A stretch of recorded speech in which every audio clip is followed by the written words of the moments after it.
오늘 설교 제목은 새 계명을 너희에게 주노니 이렇게 잡아봤습니다. 오늘 본문은 제가 하는 강의 설교 중에서 비교적 짧은 5구절입니다. 이 본문을 읽으면서 저에게 들었던 두 가지 질문이 있는데, 왜 새 계명입니까? 왜 새 계명입니까? 무엇이 옛 계명과 달라졌기에 이것이 새 계명입니까? 이런 질문이 들었고요. 또 한 가지는 34절을 보시면 서로 사랑하라, 너희를 사랑하는 것 같이 너희도 서로 사랑하라 하고 난 다음에 35절에 보면 너희가 서로 사랑하면 이로써 모든 사람이 너희가 내 제자인 줄 알리라 이렇게 말씀하셨는데, 교회 안에 교회 식구들끼리, 교회 가족들끼리 서로 사랑하라는 말씀이십니다. 교회 식구들끼리 잘 먹고 잘 살라는 말씀이십니다. 지금도 우리 교회 식구들은, 현대교회의 가족들은 잘 먹고 잘 살잖아요, 자기들끼리. 그래서 세상은 기독교라고 부르지 않고 개독교라고 부르는 이런 지경까지 와 있는데, 주님께서 이 말씀을 하신 것입니까? 그렇지는 않을 텐데 하는 이런 질문이 들었습니다. 이 질문들을 머릿속에 담아두시고 오늘 본문을 하나하나 좀 살펴보기를 원합니다. 집중적으로 34절에 대해서 저희가 살펴볼 텐데요. 우리 주님은 제자들에게 새 계명을 주셨습니다. 그리고 그 새 계명은 서로 사랑하라입니다. 구절을 한번 살펴보면 이렇습니다. 숨이 쌍방 구절이라고 제가 말씀드렸었죠. 히브리 기법 중에는 이런 기법이 있다고 말씀드렸습니다. 인클루지오라는 기법인데요. 샌드위치 구조를 이렇게 하고 있거든요. 그래서 이 두 가지를 강화시키는 것이, 역할을 하고 있는 것이 샌드위치 안에 들어있는 속이다 이렇게 보시면 되겠는데요. 어떻게 되냐면 33절과 또 36절 사이에 34절과 35절이 있습니다. 33절 그냥 보시면, 작은 자들아 내가 아직 잠시 너희와 함께 있겠노라. 너희가 나를 찾을 것이나 일찍이 내가 유대인들에게 너희는 내가 가는 곳에 올 수 없다고 말한 것과 같이 지금 너희에게도 이르노라. 유대인들에게 그리스도가 가시는 곳은 올 수 없다 이렇게 말씀하십니다. 그런데 36절 보실까요? 시몬 베드로가 이르되 주여 어디로 가시나이까? 예수께서 대답하시되 내가 가는 곳엔 네가 지금은 따라올 수 없으나 후에는 따라오리라. 베드로고,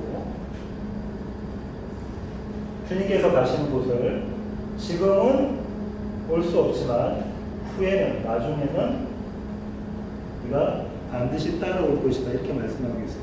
같은 내용이죠. 한 유대인과 베드로 이야기를 이렇게 쓰고, 그리고 가운데 뭐가 있냐면 새 계명이 있습니다. 새 계명, 이런 구조로 되어 있습니다. 다시 보시죠. 아까도 말씀드린 것처럼 인클루지오 구조는 양쪽에 빵을 두고 가운데에 속 있는 샌드위치와 같다고 했어요. 그래서 이 내용이 이 두 가지를 강화시키는 구조가 되어져 있다고 말씀을 드렸습니다. 그런데 보세요. 우리가 이미 알고 있습니다. 주님께서 가시는 곳은 어디를 말하나요? 지금 주님께서 어디로 가시려고 하세요? 십자가로 지시려고 하는 거예요. 십자가. 죽음, 사망의 길로 가시고자 하시는데 그 길을 유대인들은 올 수가 없다는, 그 길을 유대인들은 올 수가 없다. 하지만 베드로 복음, 베드로는 다시 말하면 교회이죠. 교회. 우리입니다. 교회 복음, 지금은 올 수 없지만 후에는 네가 반드시 이 길을, 십자가의 길을 가게 될 것이다. 주님께서 지금 이렇게 말씀하고 계시는 거예요. 십자가의 길을 가게 될 것이다.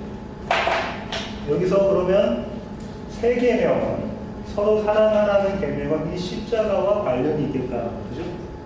관련이 있겠다. 또 한 가지는 후에는이라는 얘기가 나왔어요. 이 후에는 언제일까요? 개수해 보세요. 언제 후에는이 언제죠? 오순절 성령 사건 이후입니다. 그죠? 예.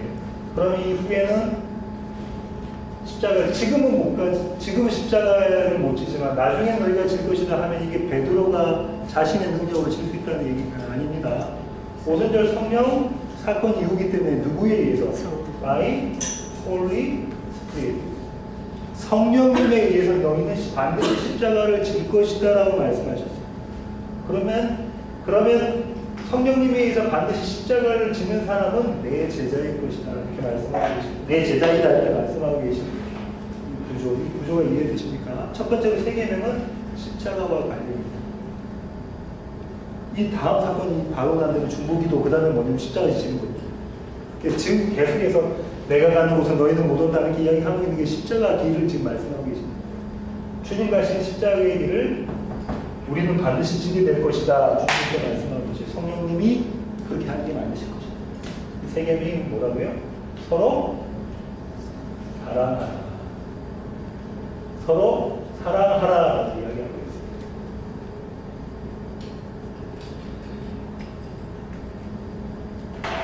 자, 지금까지 이 구조적인 문법적인 구조에 대해서 좀 살펴봤는데요. 두 번째로는 옛 계명과 새 계명을 비교해 보고 싶어요.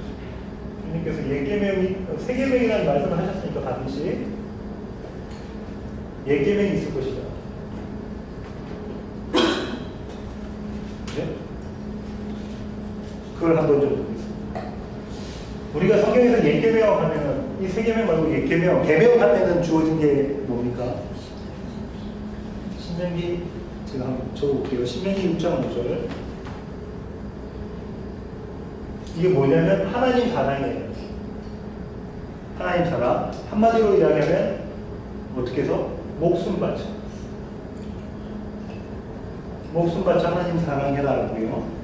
그 다음 레위기 19장 18절 뭐 해라? 이웃 사랑해라. 누구처럼? 내 몸같이 이웃을 사랑해라. 이게 옛 계명이었어요. 그렇죠? 이것을 정리해 놓은 부분이 있습니다. 예수님께서 누군가를 만나고 이 얘기를 하셨는데 그 스토리를 한번 찾아볼게요. 마가복음 12장. 마가복음 12장 27절로 33절을 보시겠습니다. 28절부터 한번 읽어볼게요. 서기관 중 한 사람이 그들이 변론한 것을 듣고, 여기서 그들이 변론한다는 것은 뭐냐면 이 앞에 무슨 사건이 있었냐면 한 장 넘겨보시면 18절부터 부활 논쟁에 대한 이야기가 나온다. 사두개인들은 예수님 당시에 여러 계파들이 있었는데 그 중에 한 계파가 사두개인들이었는데 사두개인들은 성도들의 부활을 믿지 않았어요. 그래서 전혀 딴소리를 하고 있습니다. 그래서 형님이 먼저 죽고 그 다음에 형님이 죽고 해서 형수가 이제 자꾸 이렇게 시동생들하고 결혼하고 난 다음에 부활했을 때 누구의 남편이고 이런 얘기를 해요. 예수님이 그럼 부활에 대해서 지금 잘 모르는 거구나 이렇게 이야기하시고 난 다음에 그 얘기를 하시고 난 다음에 서기관이 그걸 예수님이 하시는 결론을 듣고 쭉 와서 물어봅니다. 무엇이 모든 계명 중에 28절 모든 계명 중에 첫째가 무엇입니까? 물어보니까 예수님께서 첫째는 이것이니 이스라엘아 들으라. 쉐마 이스라엘입니다. 주 곧 우리 하나님은 유일한 주시라. 30절 내 마음을 다하고 목숨을 다하고 뜻을 다하고 힘을 다하여 주 너희 하나님을 사랑하라. 31절 둘째는 이것이니 내 이웃을 내 자신과 같이 네 자신처럼 사랑하라. 이보다 더 큰 계명이 없느니라. 그러니까 서기관이 이야기하죠. 선생님 올소이다. 그러면서 33절을 보십시오. 전체로 드리는 모든 번제물과 기타 제물보다 뭐가 낫다? 사랑이 낫다. 이렇게 이야기를 하고 있습니다. 이것을 옛 계명, 이 계명이 성경의 유일한 계명이거든요. 이게 옛 계명이었어요. 새 계명이 뭔가 이 새 계명은 뭐냐면 조금 전에 말씀하신 것처럼 본문에 서로 사랑하라. 서로 사랑하라. 어떻게 한 것처럼 그리스도가 우리를 사랑한 것처럼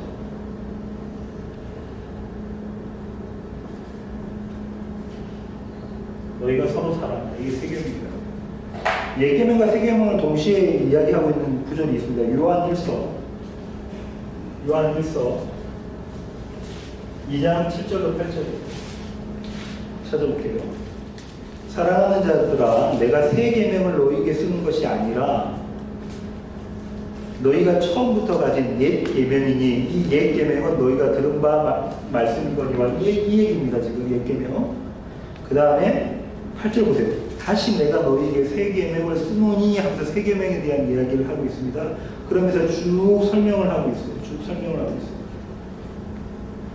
새 계명은 무엇이라 쭉 설명하고 있는데 15절 결론적으로 어떻게 이야기하고 있냐면 이 세상이나 세상에 있는 것들을 사랑하지 말라.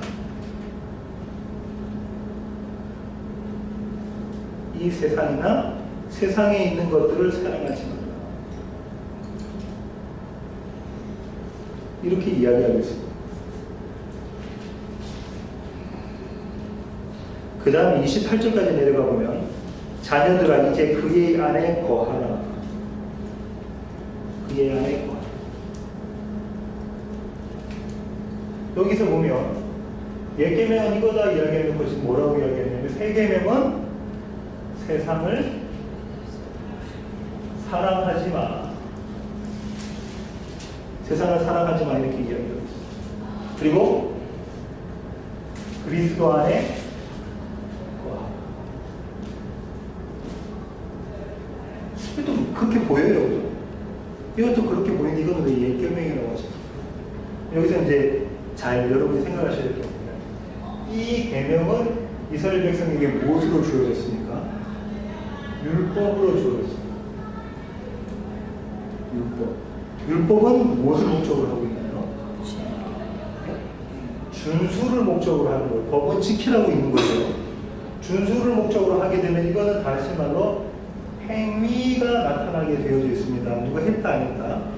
행위가 나타나니까 다시 이거는 자기 의로 나타날 수가 있습니다. 그죠? 자기 의로 나타날 수 있고 자기 의로 나타나니까 자기 확장의 도구가 될 수 있습니다. 그죠? 그렇습니까? 따라오십시오. 이런 모습으로 나타나 있는 자가 성경에 나와요. 누구냐면 바리새인과 세리의 기도에서 나와요. 바리새인은 어떻게 했죠? 율법을 다 지켰어요 라고 이야기하면서 뭐라고 합니다.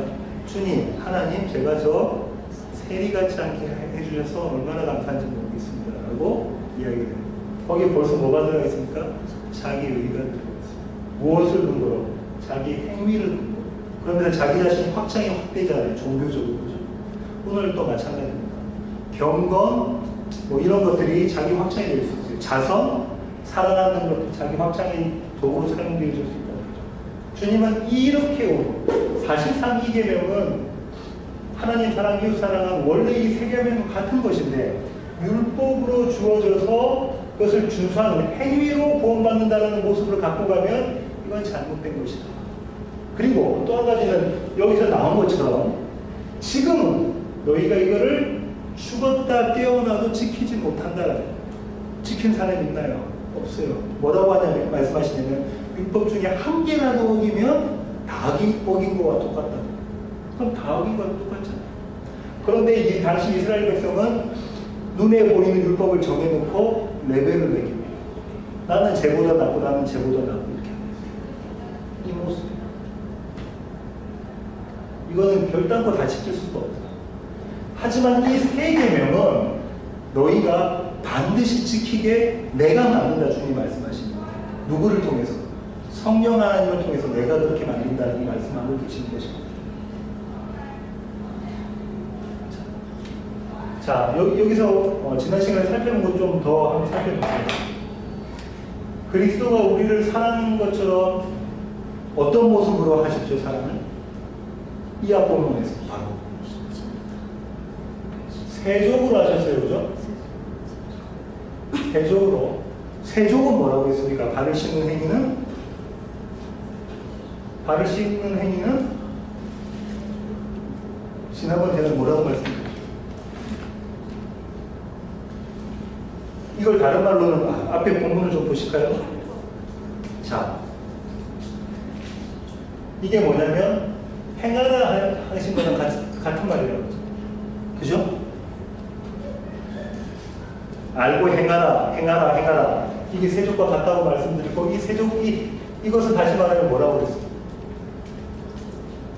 나는 죽고 그리스도가 사는 거. 이것이 순종이다. 이렇게. 근데 이거는 누가 오셔야만 할 수 있는 거예요? 성령 하나님만 오셔야 할 수 있는 것입니다. 이게 똑같이 나타나는 게 여기서 뭐 있습니까? 십자가예요. 그죠? 십자가에 나는 죽고 그리스도가 살아나고 부활해서 살아나시는 모습을 그대로 담고 있어요. 지금 이 얘기를 하고 있습니다. 제가 이렇게 본문을 쭉 이렇게까지 연구하고 난 다음에 또 고민이 들었던 게 세 계명을 너희에게 주노니 서로 사랑하라 라고 왜 말씀하셨어요? 서로 일체 아들이잖아요. 서로 사랑하라. 지난 시간에 다뤘던 본문은 서로 뭐 하라고 했을까? 발을 씻기셔서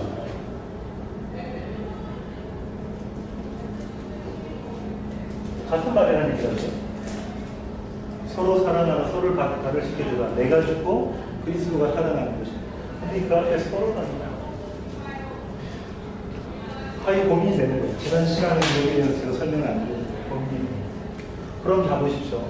서로 사랑하라는 말 다음에 뭐라고 하셨냐면 너희가 서로 사랑하면 뭐라고 말씀하시죠? 너희가 서로 사랑하면 35절에 모든 사람들이 너희가 내 제자인 줄 알죠.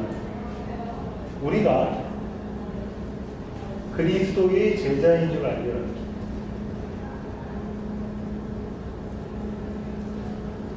자, 그러면 서로 사랑하라는 의미는 다시 말하면 우리가 그리스도의 제자인 줄 알고 있는 것, 이 결과를 가지고 온다죠. 성경에서 이렇게 나와 있는 사람들이 있어요. 예수 그리스도의 제자라고 드러난 사람들이 있어요. 첫 번째 사람이 누구냐면 수가성 여인이죠. 성경의 모든 사람이 그래요. 근데 대표적인 사람이 수가성이에요. 두 번째 사람을 저는 누구라고 생각하냐면 세리 삭개오, 또 베드로도 마찬가지고 바울도 마찬가지고 우리까지 교회. 예수님 수가성 여인을 만나자, 복음이 전파되어지자 성령 하나님의 역할로 사역하심으로 수가성 여인이 뭐라고 선포합니까? 동네에 가서 뭐라고 선포를 하죠? 내가 어떤 사람인 줄 아는 그 사람이 왔다. 다시 말하면 좋은 말 할 때 그러고요. 내가 개차반인 줄 아는 사람이 왔어. 나보고 개차반. 수가성 여인이 동네에 있는 사람들한테 이야기해요. 그걸 할 수 있는 얘기냐면 못하는 얘기입니다. 그렇죠? 내가 개차반이야, 내가 나띵이야, 내가 아무것도 아니고 나는 불가능한 사람이라는 걸 아는 그 사람이 나보고 그런 사람이래 하고 전하고 있어요. 뭘 전하는 거죠? 복음을 선포합니다. 그렇죠? 그분이 나를 구원하신대. 여러분은 안 들으셨겠지만 수가성 여인이 만난 우물은 이스라엘 백성들에게 어떤 의미라고 했어요? 우물가 하면은 뭐라고요? 결혼을 하자고 청혼을 이야기하는 장소가 우물가예요. 그럼 누가 가셨어요? 주님께서 수가성 여인한테 개차반인 수가성 여인한테 가셔가지고 나하고 결혼해줘. 그럼 청혼을 하신 거죠. 지금 같으면은 다이아반지 하게 되고 무릎 꿇고 앉아서 수가성 여인한테 내 신부가 되어주세요 하는 거. 그 사건, 그 장면이 담고 있는 것이 이거는 내가 개차반인 줄 아는 그분이 오셔서 나를 새롭게 하신대. 그 복음을 선포하는 동네 사람들. 세리 삭교는 어떻게 해요? 그 장면을 한번 그림으로 그려보세요. 삭교회가 어디 있었어요? 예수님이 오신다. 유명한 행사 가운데 아니라 키가 작았으니까 그 사람이 어디에 올라갔어요? 뽕나무 위에 올라가가지고 예수님 오시기 이렇게 쳐다보고 있습니다. 그렇게 쳐다보고 있는데 예수님 오셔가지고 다른 사람한테 안 가시고 어떻게 해요? 뽕나무 앞에 딱 가서 삭개오를 보고 삭개오야 내려오라 이렇게 말씀하시고 삭개오가 뭐라고? 그리고 주님께서 말해요. 내가 오늘 너희 집에 유하겠다니까 삭개오가 뭐라고?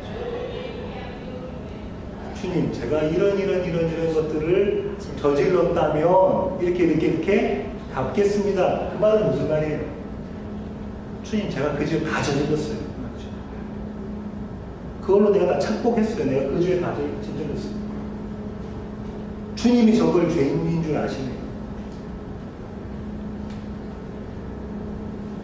죄인에 대한 고백이라고 그러죠.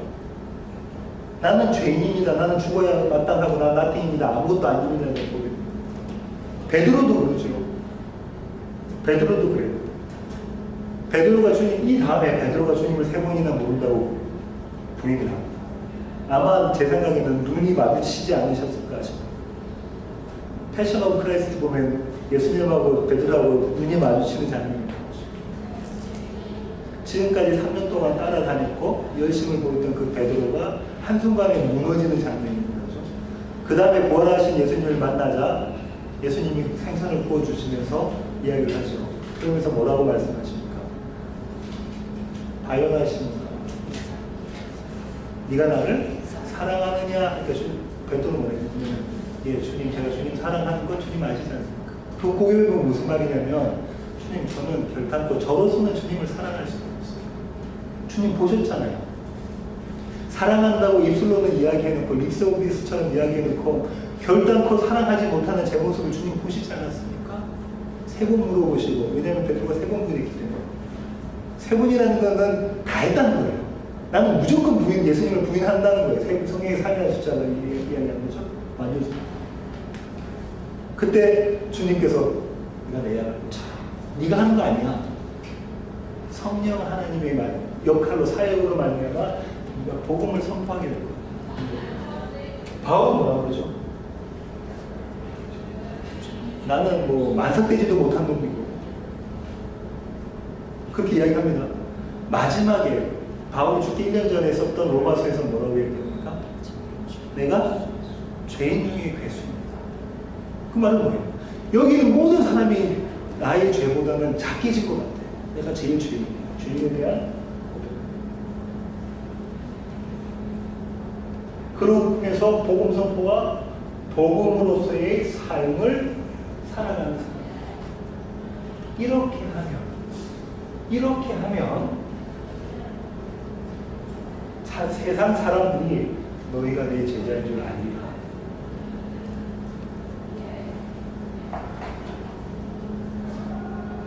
그러면 보세요. 이것을 신학자들은 이렇게 이야기합니다. 세계명이 옛계명과 다른 것은 예수님께서 모범을 보이셨다. 몸소 친히 제자들의 발을 씻겨주시는 모범을 보이셨기 때문에 그렇게 겸손하게 하라니 해라 이런 말씀입니다. 예, 맞습니다. 근데 이걸 윤리적으로 이렇게 접근하면 다시 행위가 되고요. 여기서 성경에서 나오는 겸손은 국어사전적 의미의 겸손이 아니라고 했어요. 겸손은 뭐라고요? 어디 가는 거예요? 나는 죽고 그리스도가 사는 것이 겸손입니다. 그는 겸손하셔서 나귀 새끼를 타고 어디로 들어가시는 거예요? 죽는 자리로 가시는 거예요. 그 모습이 겸손이에요. 겸손하셔서. 그런데 이걸 국어사전식으로 생각하면 안 돼요. 사람의 성품은 겸손한 성품 가질 수 있고 온유한 성품, 국어사전식의 온유한 성품 다 가질 수가 있어요. 그죠? 그런 거에 대한 얘기를 하는 게 아니에요. 성경에서 이야기하고 있는 겸손과 온유 그런 거예요. 그럼 자 보세요. 나는 죄인입니다. 나는 죽어야 마땅합니다. 나는 개차반이었어요. 나는 죄인 중에 괴수였어요. 나는 도대체가 주님을 사랑할 수 없는 사람이었어요. 라고 고백하는 그 사람은 교회를 사랑하게 됐어요. 여기에 교회잖아요. 우리를 사랑하게 됐어요. 그죠? 우리 사랑하게 됐어요. 어떤 방법으로 사랑하는 방법이 어떻게 표현되더라 보세요. 옛 계명을 지켰던 사람들에게는 이 계명을 지켰던 사람들은 어떻게 계명을 지키는 게 필요가 되냐면 율법을 행위로 준수를 합니다. 그러다 보니까는 준수하고 하다 보면 당장 자기 의가 생겨요. 자기 의가 생긴다는 말은 무슨 말이냐면 판단, 정죄의 기준이 생겨버려요. 이건 언제 생긴 거죠? 첫사람 아담과 하와가 뭘 알고 선악과를 먹고 난 다음에 그 사람들이 선악과를 왜 먹었어요? 첫사람들 선과 악을 알아서 하나님처럼 되려고 내가 좌지우지 내가 이게 선이야 악이다 내가 결정하려고. 그런데 이 계명을 지키는 사람들은 다 어떻게 됐어요? 주님 하나님 제가 저 세리같이 않게 해주셔서 너무 감사합니다 라고 하면서 뭘 합니까? 선악을 판단을 하고 정죄를 하게 되죠. 자기는 의인이라고. 이스라엘 백성이 지금도 갖고 있는 사상이 그 선민 사상이에요. 하나님 택하신 사상. 그런데 정말 세계명을 받은 사람은 성령 하나님을 통해서 세계명을 받은 사람은 어떻게 해요? 주님 저는 개차반입니다. 저는 아무것도 아니고 나띵입니다 하면서 그 마을에 가서 아까 뭐라고 나 개차반이야. 근데 내 개차반을 좋다고 나하고 결혼하자고 하시는 그분이 계셔. 너희가 그분 만나보지 않을래? 수가성 여인이 지금 그 얘기하고 있는 거지. 가서 선포를 그렇게 이야기하고 있는 게 아니야. 이것이 서로 사랑하는 이것이 세계명입니다. 정죄하지 않는 모습을 예수님이 보여주신 장면이 있어요. 어디겠습니까? 요한복음 8장 11절 한번 볼까요? 그들이 이 말씀을 듣고 양심의 가책을 느껴 어른으로 시작하여 젊은이까지 하나씩 나가고 오직 예수와 그 가운데 섰는 여자만 남았더라. 뭐 하려고 있었어요? 이 사람들 옛 계명을 받았던 사람들이 뭐 하려고 있었습니까? 정죄 판단. 내가 너보다 낫잖아. 나는 너보다 하위 클래스에 있는 사람이야. 상위 클래스에 있는 사람이야. 내가 널 충분히 정죄할 수 있어. 그러면서 손마다 뭘 들었어요? 돌을 잡아가지고 씹어 던지려고 하고 있죠. 이게 세상에서 세상이 나타내는 모습입니다. 나는 살고 너는 죽어야 되는 모습. 그죠? 나는 살고 하나님은 죽는 모습으로 나타나는 게 돌을 잡은 세상 사람들이에요. 유대 사람, 이스라엘 사람들이에요. 근데 주님 그 사람들이 어떻게 했대요? 하나씩 돌 놓고 나아가면서 잡으십시오. 그 가운데 예수와 여자만 남았는데 10절 보세요. 예수께서 일어나서 여자 위에 아무도 없는 것을 보시고 이르시되 여자여 너를 고발하던 그들이 어디 있느냐? 너를 정죄한 자가 없느냐?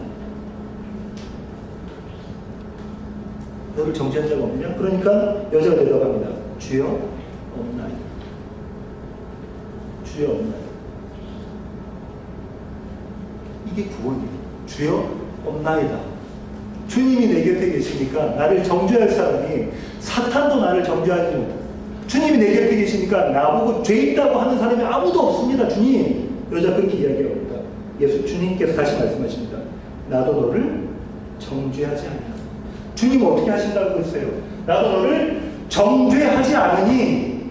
예법을 받은 사람은 정죄하고 있는데 세법을 받은 사람은 나도 너를 정죄하지 않으니 다시는 죄를 범하지 말라. 이 죄는 뭐예요? 간음에 대한 그 죄에 말하는 게 아니에요. 무슨 죄? 무슨 죄입니까? 세상을 사랑하는 죄. 세상을 사랑하는 죄가 뭡니까? 내가 하나님 되고자 하는 죄이고 그 죄가 하나님 관용에서 벗어난 거예요. 그죠? 하마르티아. 하나님을 관용으로 보고 있어야 되는데 거기서 벗어난 게 죄라고 그랬죠. 나머지 것들은 다 죄의 결과입니다. 죄의 결과.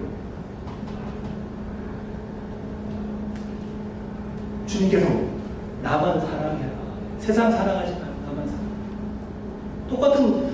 똑같은 이야기 아닙니까? 수가성 여인한테 가서 너 개차반이냐 이야기하고 난 다음에 그럼에도 불구하고 내가 너를 사랑해. 그러면서 결혼 반지를 내미는 손길이 수가성 여인의 모습이라면 똑같잖아요. 지금 가늠하다가 현장에서 잡혀왔어요. 아무 말도 할 수 없는 사람. 그 사람은 그 여자는 자기가 가늠한 줄 알아요. 돌에 맞아 죽어야 될 줄 아는 사람이에요. 그죠? 돌에 맞아서 죽어야 될 줄 모르는 바리새인도 있는데 가늠하다 현장에서 잡힌 여인은 내가 돌에 맞아 죽어야 하는 죄인임을 아는 사람이에요. 그런데 그 사람이 어떤 고백을 합니까? 나를 정죄한 사람이 하나도 없어요. 주님이 내 곁에 계십니다. 주님이 나의 구원자 되시니까 주님이 나의 남편 되십니다. 그렇게 지금 이야기합니다. 주님 이 계명을 우리한테 주시는 거예요. 세 계명. 그 세 계명은 뭐에 근거합니까? 십자가. 골고다 십자가. 그리스도가 살아나요. 날마다 나는 죽고 그리스도가 살아나요. 그 모습. 저와 여러분은 이 세 계명을 받은 자예요. 우리의 능력과 우리의 의로움이나 우리의 열심으로 이 계명을 지킬 수가 없어요. 매 순간 하나님께, 우리 주님께 의지하여. 이 다음에도 본문에 계속 나오겠지만 주님께서 어떤 이 뒤에 본문을 보면서 제가 이 전율이가 주님께서 어떤 모습을 계시냐면 하나님과 내가 너희 집, 네 집 예비하러 간다 하고 나서 다시 돌아오는 모습이 있어요. 다음에 이야기 드리겠지만 하나님께서 나중에 우리가 죽고 나면 갈 그 천국을 얘기하시는 게 아니라 그 집이 어디 있어요? 그 집이 누구예요? 하나님 어디 가시나요? 아버지와 내가 네 안에 거하는 얼마나 이게 소망이 되고 기쁨이 되고 감격되는지 모르겠어요. 오늘 주님께서 말씀하십니다. 34절 한번 보십시오. 새 계명을 너희에게 주노니 서로 사랑하라. 내가 너희를 사랑한 것 같이 너희도 서로 사랑하라. 너희가 서로 사랑하면 이로써 모든 사람이 세상이 너희가 내 제자인 줄 아니라. 서로 사랑하시는 이 세워지는 교회 모든 가족들이 되기를 원합니다. 기도하시겠습니다. 하나님 감사합니다.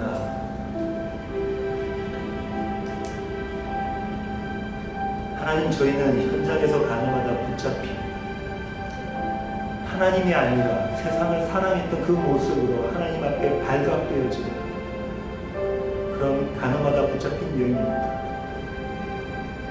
하나님, 남편이 여럿 있지만 거기에 만족하지 못하고 또 다른 남편을 찾아가는 그런 개차반 같은 수가성 여인이 저희의 모습입니다. 죽기까지 주님 따르겠다고 고백해놓고 주님의 면전에서 주님을 3번이나 모른다고 부인했던 그 모습, 그래서 도저히 주님을 사랑할 수 없는 자임을 깨달은 그 모습이 저희의 모습입니다. 죄인 중에 괴수라고 아무것도 아니고 나띵이라고 고백했던 그 모습이 저희의 모습입니다.